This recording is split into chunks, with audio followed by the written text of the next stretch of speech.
Mes chers amis,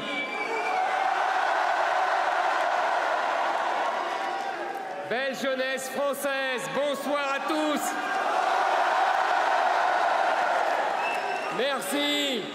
Merci d'avoir répondu à l'appel et merci d'être venus aussi nombreux. Je salue notre jeunesse, je salue Stanislas, je salue Hilaire, Johanna et tous les autres. Je salue les 5000, 5500, 6000 qui se sont mobilisés en 24 heures pour répondre à mon appel. Vous êtes déjà près de 40 000 sur YouTube. Je salue aussi vos aînés qui m'accompagnent et qui sont là avec vous ce soir. Bonsoir. Bonsoir, Philippe de Villiers. Bonsoir. Bonsoir, Marion Maréchal, Guillaume Pelletier, Jacqueline Moreau, Laurence Trochu, Nicolas B, Jérôme Rivière, Jean Messia et tous les autres.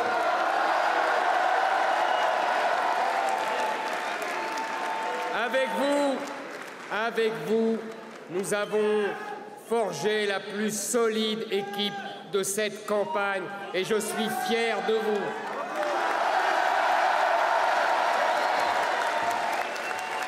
Quelle joie de vous revoir, si nombreux, si enthousiastes, si courageux, en un moment capital du destin de notre nation.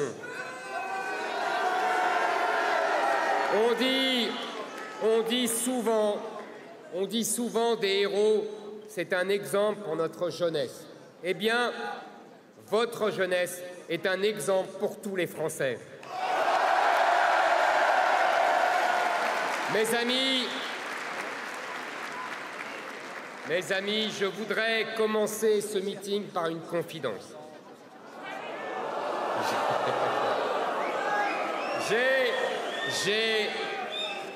J'ai une chance immense. Oui, j'ai une chance immense car depuis le début de cette campagne, depuis les tout premiers jours de septembre à Toulon, j'ai à mes côtés la jeunesse française.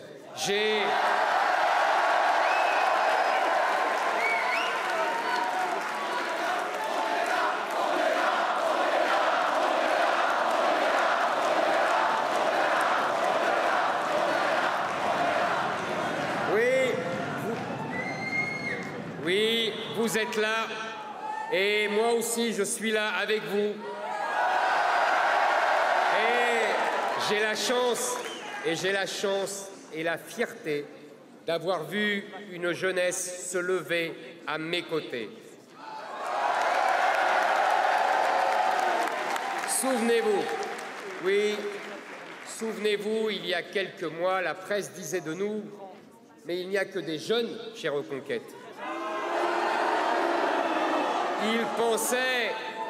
Ils pensaient nous critiquer. Ils ne comprenaient pas l'aveu qu'ils faisaient en écrivant cela. Quel merveilleux compliment ils nous faisaient. Oui, bien sûr, oui, évidemment, la jeunesse est chez Reconquête. Et vous savez ce que cela signifie. Cela signifie que l'avenir est chez Reconquête.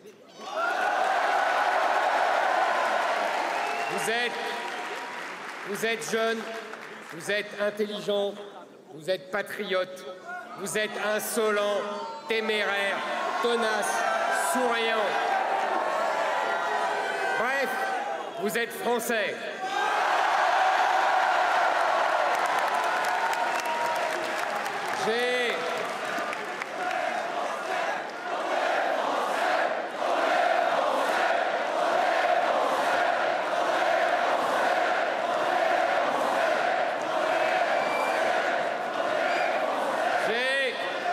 J'ai l'honneur et le privilège d'être soutenu par ce que notre pays compte de plus lucide et de plus énergique. Vous,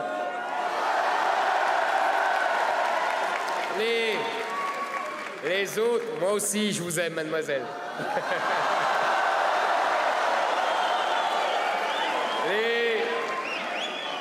Les autres candidats pensent... Les autres candidats...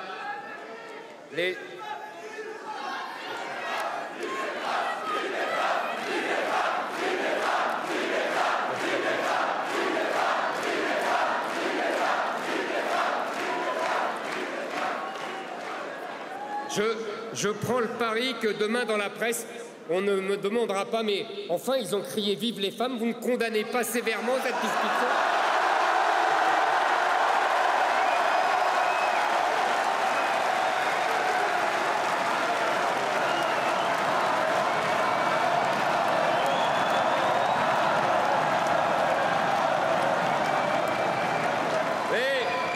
Mais les autres candidats pensent qu'il suffit de vous parler de précarité étudiante,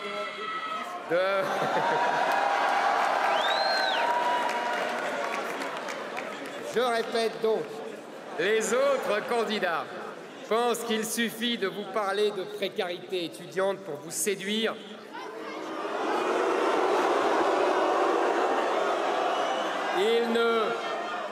Ils ne comprennent rien, ni aux étudiants, ni à la précarité d'ailleurs.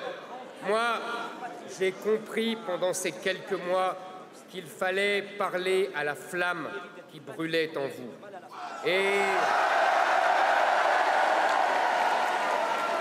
Et je sais que partout, vous allez allumer cette flamme, non seulement jusqu'à dimanche, mais pour toutes les années qui viennent.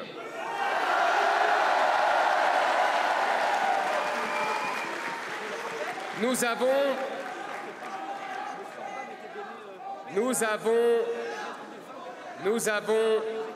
avons été la cible des attaques de tous les vieux partis qui jalousent votre jeunesse.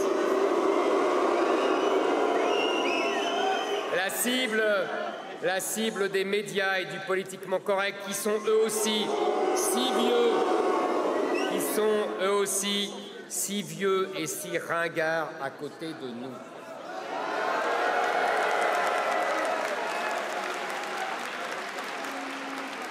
La cible des antifas qui ont été jusqu'à agresser certains d'entre vous.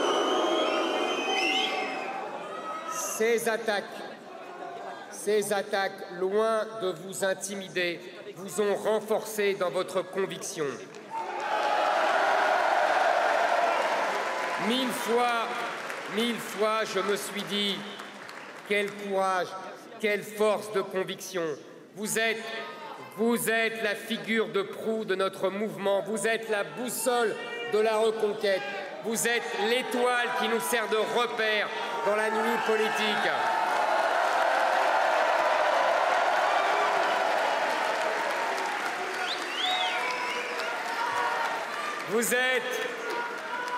Vous êtes l'interdiction de désespérer.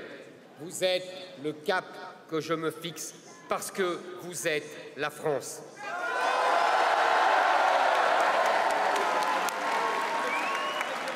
Victor Hugo disait « Je suis une force qui va ». Vous êtes notre force qui va. Et vous allez toujours plus loin, toujours plus haut. Vous êtes ceux qui se rient des sondages et se moquent des statistiques parce que vous savez que seule compte la ferveur, seule importe la foi.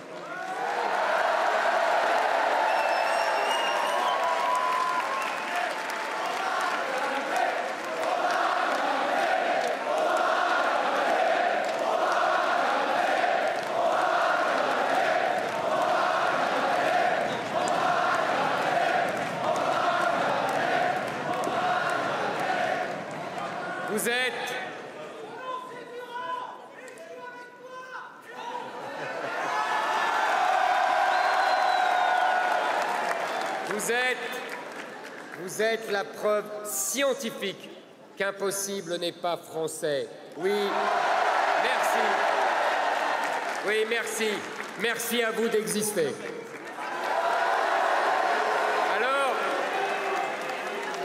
Alors, en votre nom à tous, je veux ce soir remercier et applaudir Génération Z.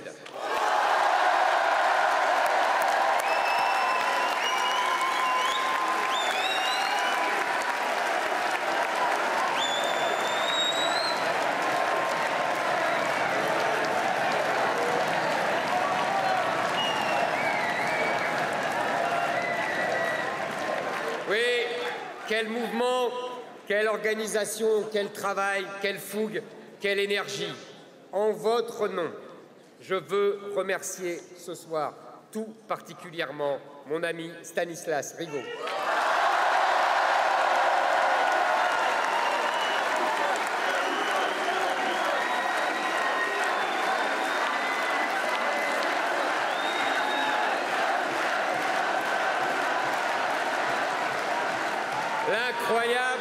L'incroyable Stanislas, l'invincible Stanislas.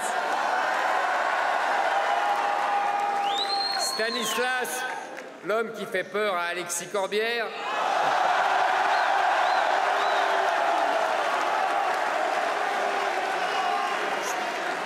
Stanislas qui prend chaque jour de véritables risques pour défendre notre cause face aux antifas et aux racailles.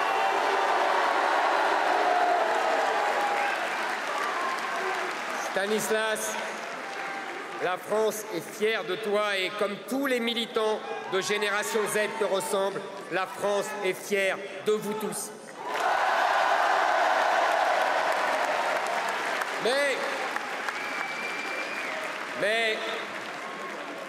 Mais je ne suis pas venu seulement parler aux jeunes de notre mouvement. Je suis venu parler à tous les jeunes Français. À travers vous ce soir, c'est à eux que je m'adresse. Le message que je viens vous transmettre, vous allez pouvoir le leur offrir à votre tour. Parler aux jeunes aujourd'hui, ce n'est pas parler à un public de plus, c'est parler à l'avenir de la France. Alors,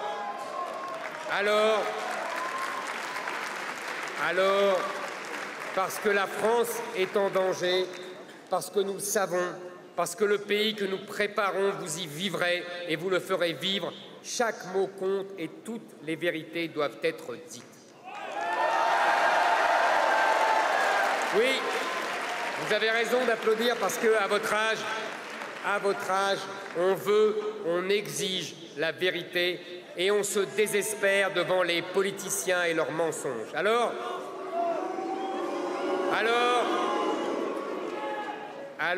assumons-la, la vérité, tous ensemble.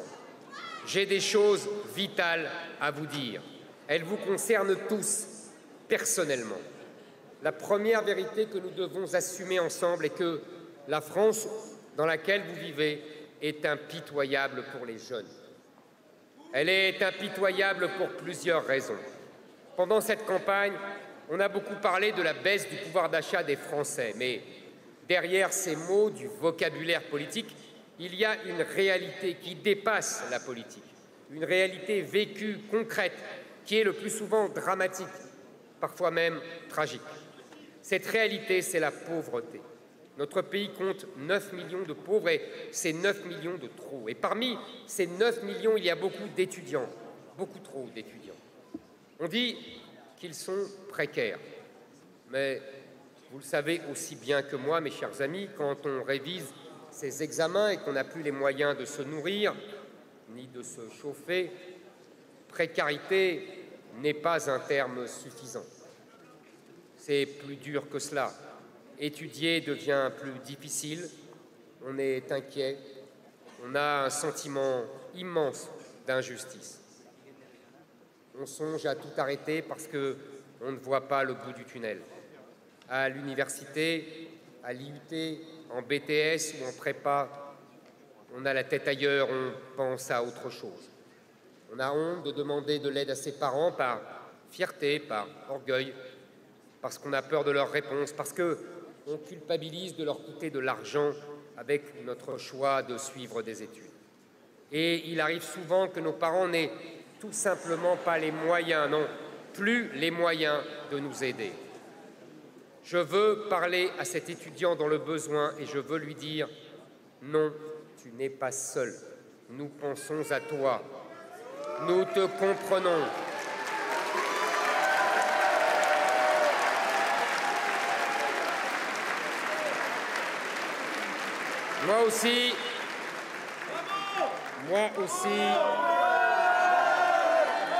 Moi aussi, j'ai grandi dans un milieu modeste. Quand j'ai réussi mes concours, je me souviens, je prenais le métro, la ligne 4. Je ne sais pas si vous connaissez, porte de Clignancourt, porte d'Orléans. Et je passais subrepticement de mon quartier populaire au quartier latin. Et à la station Châtelet, j'avais l'impression de franchir le mur de Berlin. À l'époque,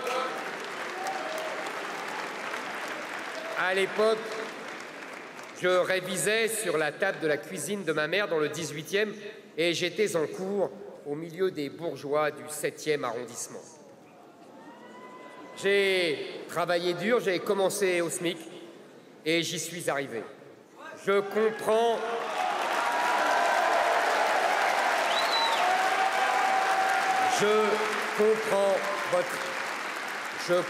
votre impatience. J'avais la même. Battez-vous. Exigez la prospérité, car si vous ne l'exigez pas dimanche dans l'isoloir, elle ne viendra jamais. Les autres vous disent que rien n'est possible. Moi, je vous dis, impossible n'est pas français.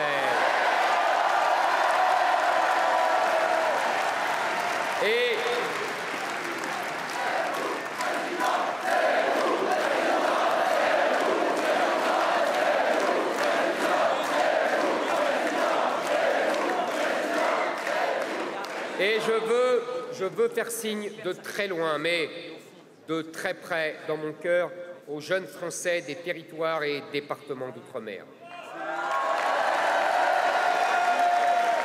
Bien souvent, ils sont encore plus délaissés que les jeunes de métropole.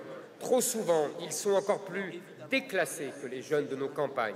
Bien souvent, ils se demandent si Paris pense encore à eux. Avec vous tous ici, je veux leur dire ce soir, oui, ici, à Paris, nous pensons à vous, nous comptons sur vous, nous avons confiance en vous.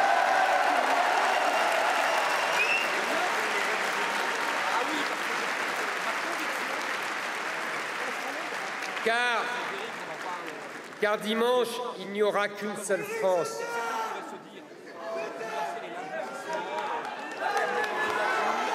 Merci à vous, moi aussi.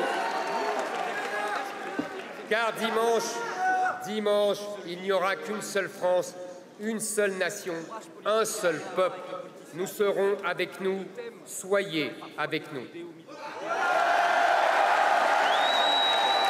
Mais, mes chers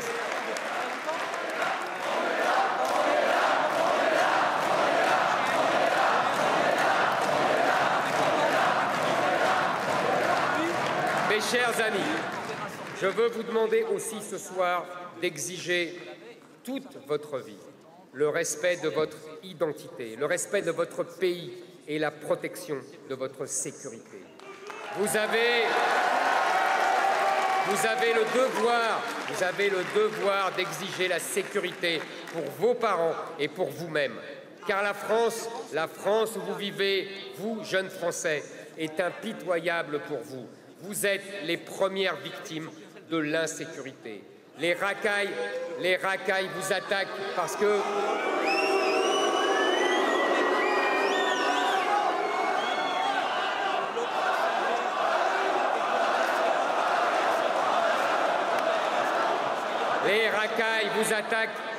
que vous êtes honnête et que votre honnêteté les dérange. Ils voudraient que vous soyez comme eux, que vous ne respectiez rien. Alors, ils vous respecteraient.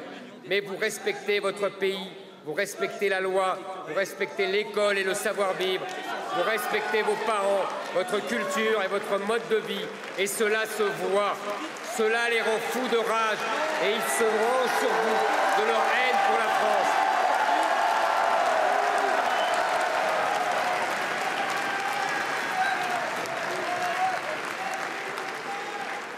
Je me souviens d'Arthur, un étudiant grenoblois que j'ai rencontré au début de l'année. Il me racontait que presque tous les jours, il se faisait agresser sur le chemin de l'université et agresser pour rien. Même pas pour lui voler son téléphone ou son argent. C'est encore pire. Cela s'appelle de la pure violence gratuite, de la pure haine, et osons le dire, du pur racisme anti-blanc.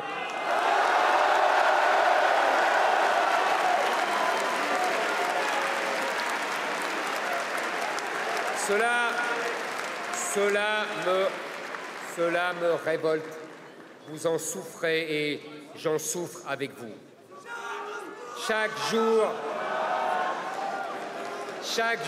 notre pays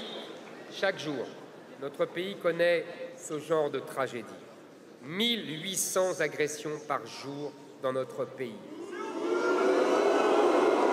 À la fin de ce meeting, plus de 220 Français innocents se seront fait agresser. Chacune de ces agressions doit nous révolter. Chacune de ces agressions doit nous révolter. Nous ne pouvons pas nous dire, comme certains l'ont dit cette semaine, que des drames comme ceux-là sont banals. Nous ne pouvons plus les cacher, nous devons en parler, nous n'acceptons plus l'omerta. Récemment, une de ces agressions a tourné à la tragédie. Elle tournera peut-être demain au scandale d'État. Je crois que vous savez que je veux en effet vous parler.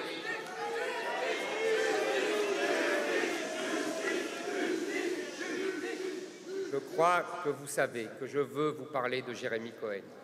Mes chers amis,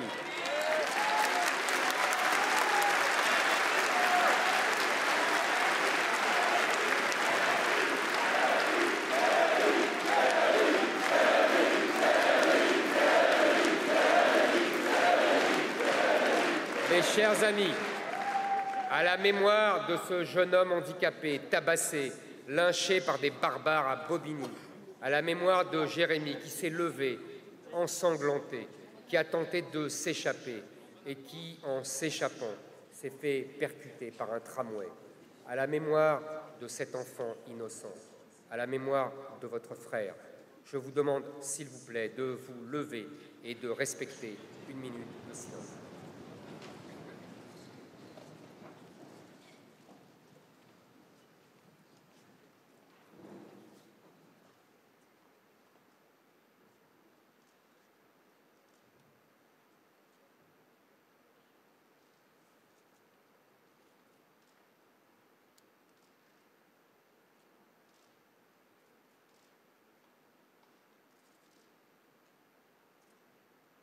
Merci, mes chers amis.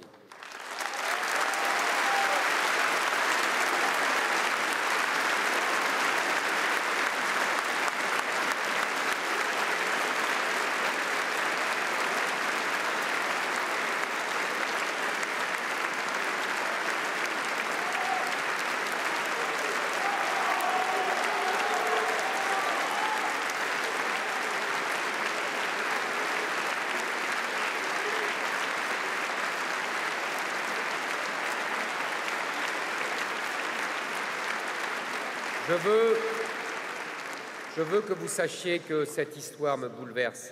Elle me bouleverse parce que Jérémy aurait pu être mon fils. Elle me bouleverse parce que tout a été fait pour que le scandale n'explose pas, parce qu'une manipulation politique s'est enclenchée pour que personne n'en parle.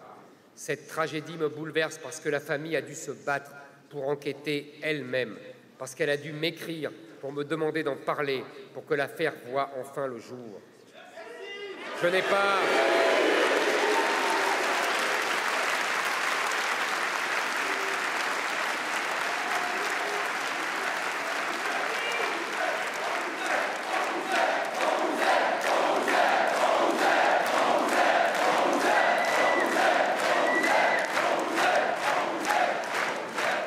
sûr, je n'ai pas toutes les réponses, mais je me pose beaucoup de questions. Pourquoi une tragédie survenue le 16 février dernier ne ressort-elle que le 4 avril? Parce que je fais un tweet. Pourquoi une famille doit-elle mener l'enquête seule? Pourquoi cette omerta sur un fait survenu à 20 h, c'est-à-dire l'heure de pointe avec des dizaines de témoins autour de la scène? Pourquoi la presse titre-t-elle « Accident de tramway » au sujet de la mort de Jérémy?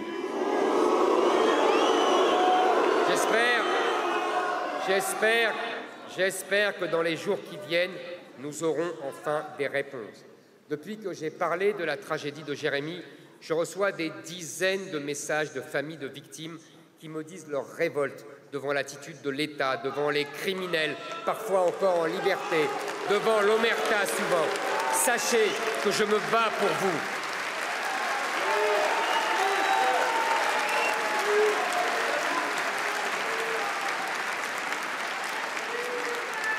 La deuxième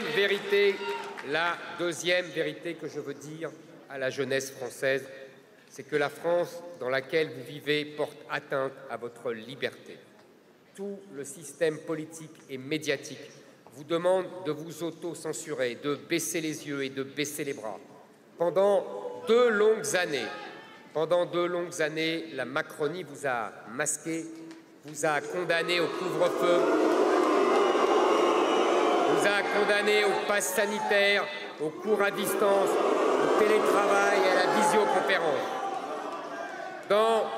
Dans chaque jeune, il y a une volonté de liberté, il y a une révolte.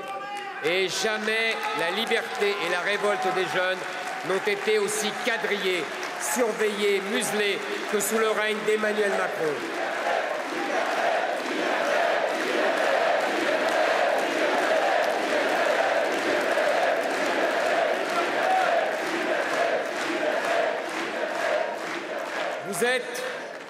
Vous êtes ceux qui ont le plus souffert de la politique sanitaire, le plus souvent de manière injuste et cruelle, et le pouvoir a méprisé votre souffrance. Je sais que vous lui en voulez et vous avez raison de lui en vouloir. Et quand on sait en plus que toute cette stratégie de la peur a été conçue par McKinsey, qui avait déjà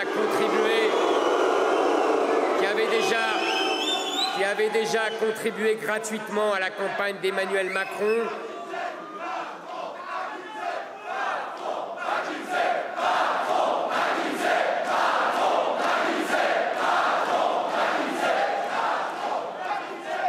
quand on sait que cette campagne a été conçue par McKinsey, qui avait travaillé gratuitement pour Emmanuel Macron, et qu'ils ont eu des données sur nos vies personnelles et sur notre État, alors qu'il s'agit d'une société américaine, quand on sait qu'ils n'ont pas payé d'impôts en plus, on ne peut que porter un regard sévère, très sévère, sur la manière dont vous avez été traités. Alors, je veux féliciter ici les parlementaires de Reconquête pour leur saisine du parquet national financier.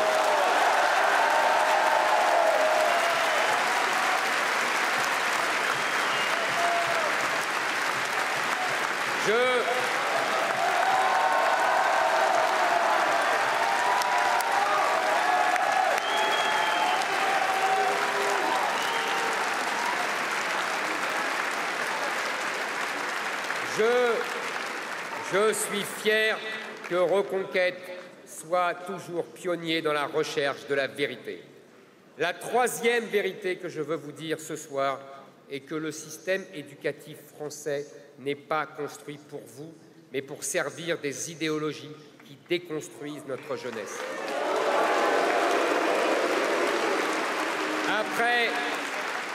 Après tout ce que l'éducation nationale vous a fait subir, c'est un miracle que vous soyez là. Honneur à vous. Oui.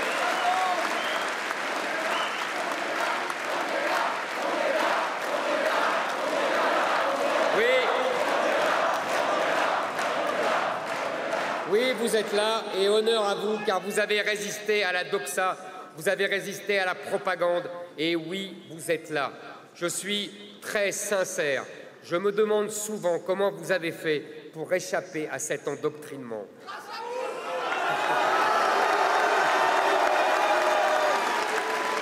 Merci. Vous ne pouviez pas me faire plus beau compliment.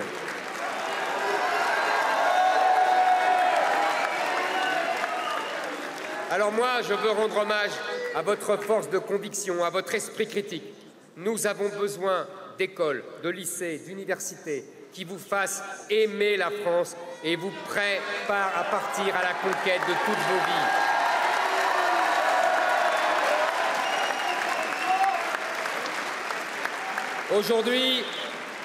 Aujourd'hui, les enfants, les adolescents, les jeunes Français n'apprennent plus qu'à détester leur pays et à déconstruire leur civilisation. Dans une absence de discipline qui confine au chaos et une absence d'exigence qui mène tout droit au déclassement. Vous n'êtes pas d'accord et c'est tout à votre honneur. Je ne suis pas d'accord non plus et vous défendre est ma mission. Tout mon programme répond à cette exigence.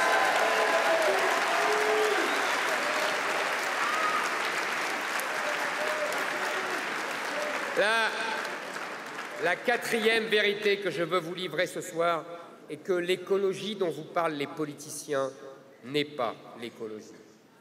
Les éoliennes, ce n'est pas l'écologie. Greta Thunberg, Yannick Jadot, Emmanuel Macron, ce n'est pas l'écologie. La décroissance qui est le masque de la misère, ce n'est pas l'écologie. L'interdiction de l'élevage, des traditions, de la chasse, ce n'est pas l'écologie. Tout cela, c'est l'idéologie. La langue de bois et le politiquement correct, ça n'a rien à voir avec la nature ni avec la vie. La vraie écologie est française. Elle est dans la beauté de nos paysages et de nos villages. Elle est dans notre goût immodéré pour les bonnes choses.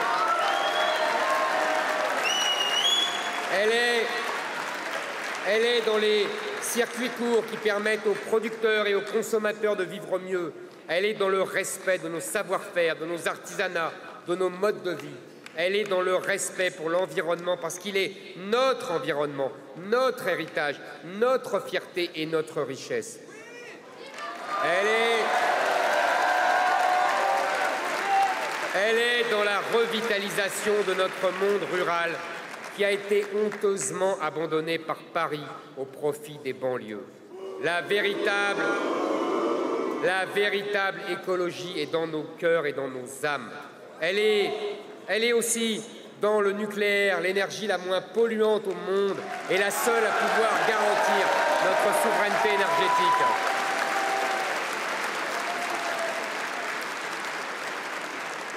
La véritable écologie, c'est nous. Et nous sommes 1000 fois plus écologistes que les prétendus écologistes. Vous avez raison d'aimer la nature et vous avez raison de rejeter la fausse écologie. Voilà les vérités que personne d'autre que moi ne vous dit. Voilà les vérités que vous allez pouvoir offrir à tous ceux que vous croiserez dans les 3 jours qui viennent. Alors, maintenant, à 3 jours du premier tour, il est temps que nous, armés de ces vérités, nous disions quelle France nous voulons, quelle France nous proposons aux Français, quelle France nous allons forger, quelle France vous méritez. Et parce que vous la méritez, quelle France vous avez le droit d'exiger avec force jusqu'à l'obtenir, quelle France est au bout de notre victoire.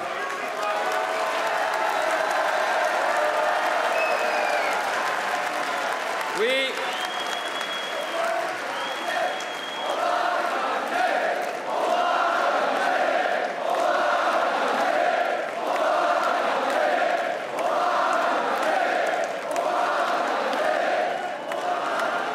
Oui, vous avez le droit d'exiger une France en paix.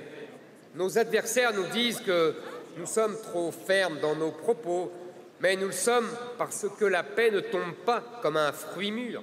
La paix, il faut la vouloir, il faut la gagner, il faut l'arracher à la fatalité qui la détruit. Il faut l'aimer par-dessus tout. Je tiens un langage ferme parce qu'il faut être ferme pour avoir la paix. Regardez l'emblème de notre campagne. C'est une branche d'olivier, l'arbre qui symbolise la paix. La paix est la chose la plus sérieuse au monde.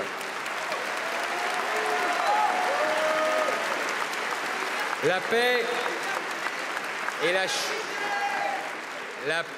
la chose la plus sérieuse au monde et il faut la concevoir, la construire, la faire grandir et la renforcer sans cesse. Le but de la reconquête, c'est la paix. L'objectif de notre combat, c'est la paix. Nous aurons gagné quand la France sera enfin en paix.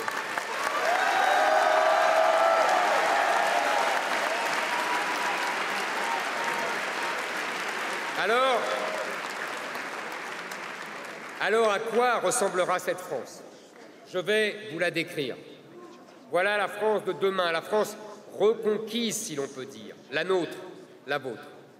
Cette France est un pays sans lutte des classes, sans lutte des races, sans lutte des sexes, sans guerre de religion ni guerre civile.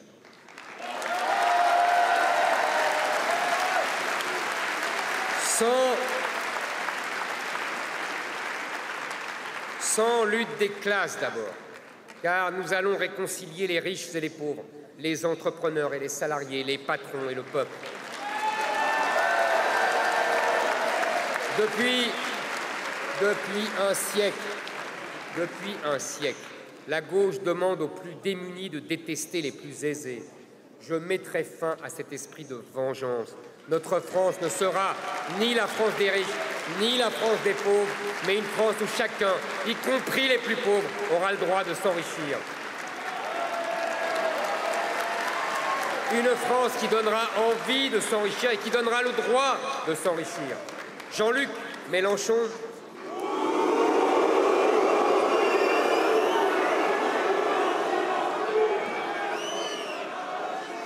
disait récemment que vouloir devenir milliardaire est une ambition immorale. Quelle aberration, mes amis. Il méprise les innombrables Français nés dans des milieux très modestes et qui, à force de travail acharné, d'ingéniosité, d'audace, ont fini chef d'entreprise ou capitaine d'industrie.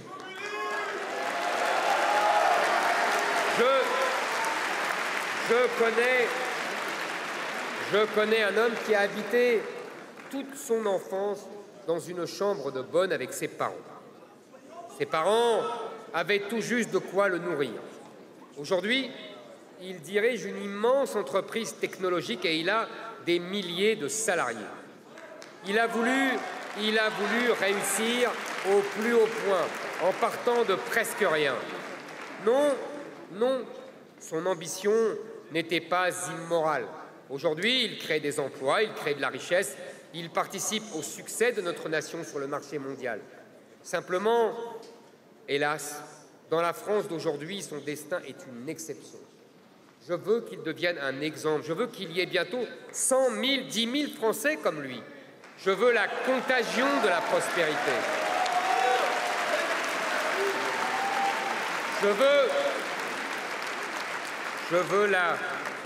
Je veux la multiplication des grandes aventures. Je veux une France où la richesse ne soit plus jamais considérée comme une faute. Je veux que vous n'ayez pas honte d'être ambitieux. Je veux une France où le succès soit le maître étalon de l'action. Je ne veux pas une France qui se contente de respecter le travail. Je veux une France qui aime le travail. Je veux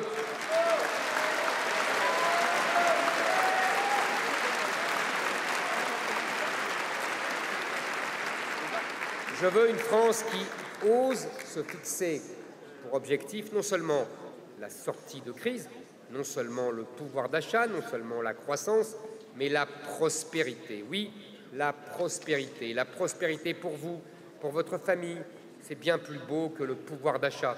Je veux la réussite, je veux l'ambition, parce que nous y avons droit, parce que Notre histoire nous dit que nous en sommes capables, parce que nous ne voulons pas du faute de mieux et du mieux que rien. Je suis le seul candidat qui promette la prospérité et j'en suis tellement fier.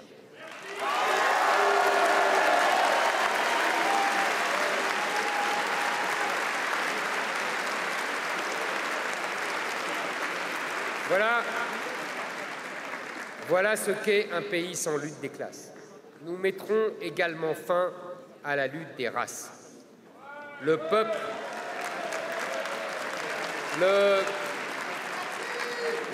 français ne supporte plus que l'étiquette de racisme soit collée par les médias et les antifas sur toute idée de droite.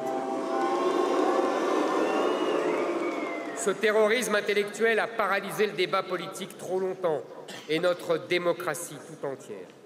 Je vais vous raconter une histoire qui m'a marqué. Un jour, j'aidais ma fille Clarisse pour un de ses cours d'histoire. Je parle pendant quelques minutes, elle m'arrête et me dit « Non, non, je ne te demande pas la vérité, je te demande seulement ce qu'il faut dire. Ce qu'il faut dire. » Est-ce que vous vous rendez compte? J'ai compris ce jour-là que nous vivions désormais dans l'URSS. Vous avez tous intériorisé à votre âge qu'il y avait d'un côté la vérité et de l'autre le discours officiel, celui qu'on a le droit d'exprimer. Cela s'appelle la terreur.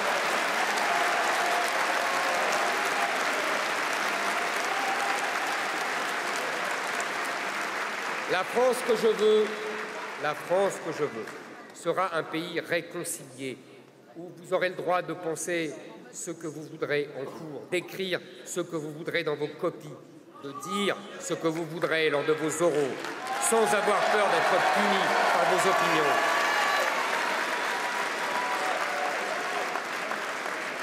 Oui, sans avoir peur d'être puni pour vos opinions.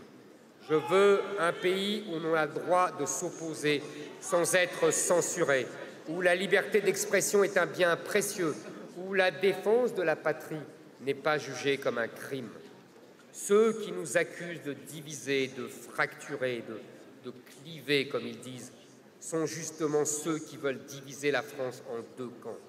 Les politiquement corrects qui ont tous les droits, y compris celui de me traiter d'antisémite. Quelle absurdité au passage. Bah voyons.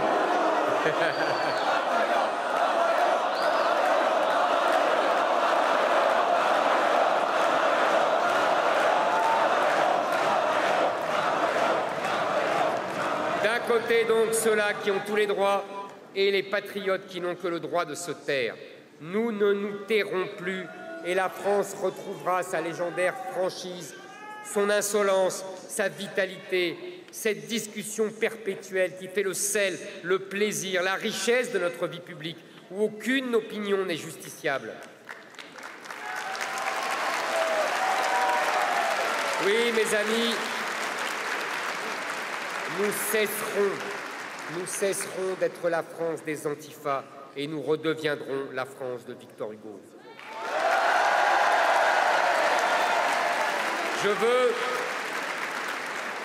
Je veux un pays sans lutte des sexes également. Non, l'homme n'est pas l'ennemi de la femme. Non, la femme n'est pas l'ennemi de l'homme.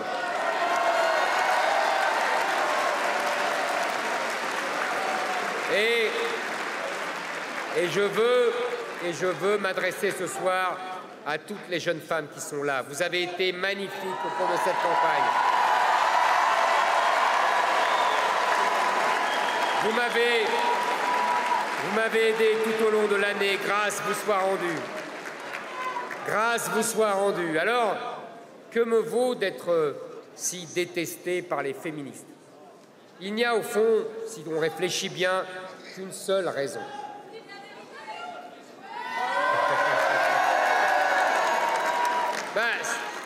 C'est que nous n'avons pas la même définition du féminisme. Si le féminisme, c'est vouloir l'égalité de droits entre les hommes et les femmes, alors je suis féministe, autant féministe, et toutes les femmes sont féministes. Mais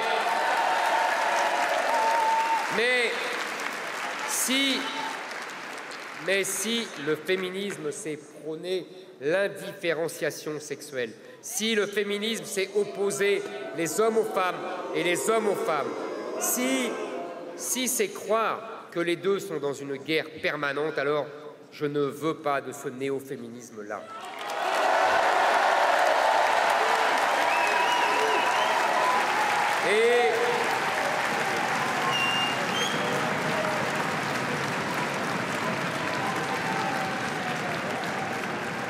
Et il me semble que la plupart des femmes n'en veulent pas non plus.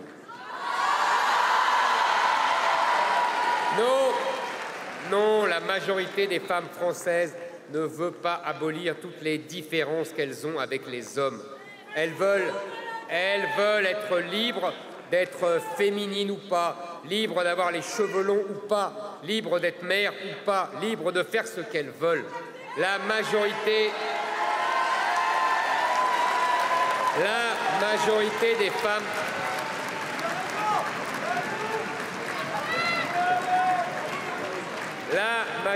des femmes françaises ne veut pas de cette lutte des sexes, ce prolongement, cette substitution à la lutte des classes jusque dans la vie privée et jusque dans la vie intime. Les femmes françaises aiment leur père, leur mari, leur fils. Pour la grande majorité des femmes françaises, non, les hommes ne sont pas des ennemis.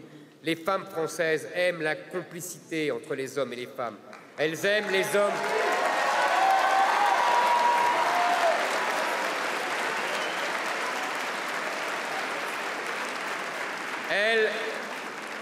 Elles aiment les hommes qui les respectent et elles respectent les hommes qui les aiment.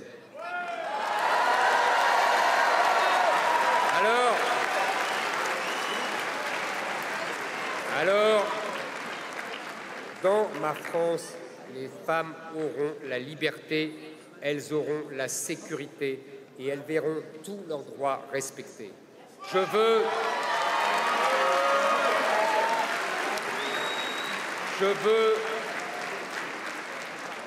un pays sans guerre de religion, évidemment, car sur le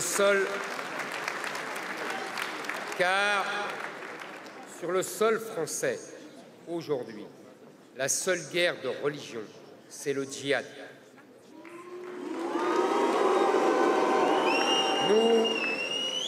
Nous allons le chasser hors de nos frontières, manu militari et sans négociation.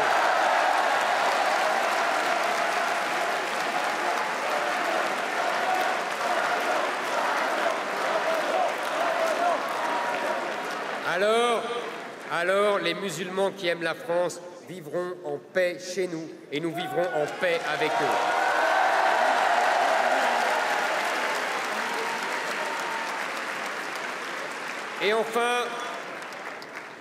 Et enfin, surtout, je veux un pays sans guerre civile.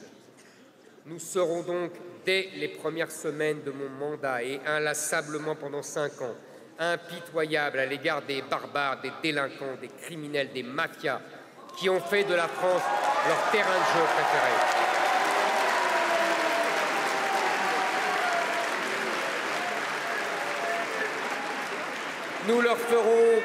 Nous leur ferons passer le goût d'agresser nos femmes, nos enfants, nos personnes âgées, nos villes et nos villages, notre économie et nos lois. Ils ne seront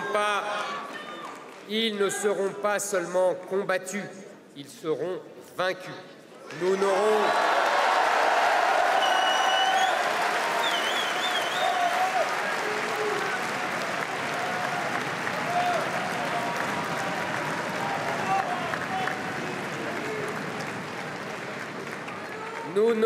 plus peur d'eux et la peur changera enfin de camp.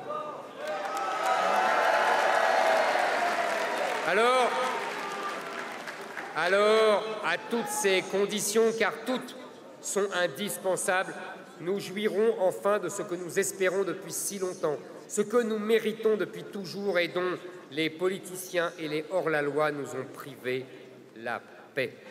La paix, chers amis.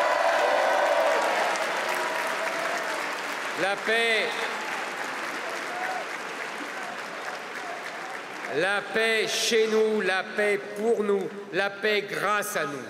La paix qui est dans la sécurité, dans la liberté et dans la prospérité. La paix qui est dans nos cœurs et qui régnera enfin dans notre pays.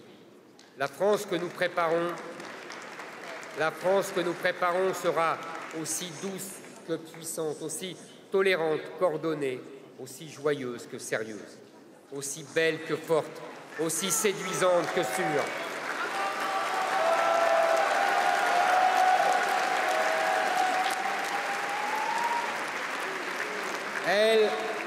Elle sera la France dont les générations futures diront « Ils ont fait un pays heureux, ils ont fait un pays où il fait bon vivre, un pays où nous n'avons plus peur, un pays où nous serons heureux de faire des enfants, de les envoyer à l'école.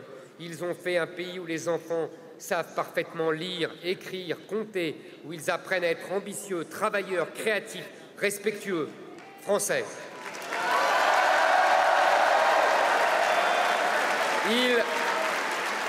Ils ont fait un pays où la campagne n'est plus méprisée par la ville. Ils ont fait un pays où la bureaucratie n'écrase plus les travailleurs. Ils ont fait un pays où le pouvoir d'achat est supérieur aux taxes et aux impôts. Ils ont fait un pays où on a le droit de s'enrichir. Ils ont fait un pays où les traditions sont respectées. Ils ont fait un pays où la santé, la propriété et la liberté sont sacrées. Ils ont fait un pays qui ne craint rien ni personne. Ils ont fait le pays qui leur ressemble. On nous admirera et on aura raison.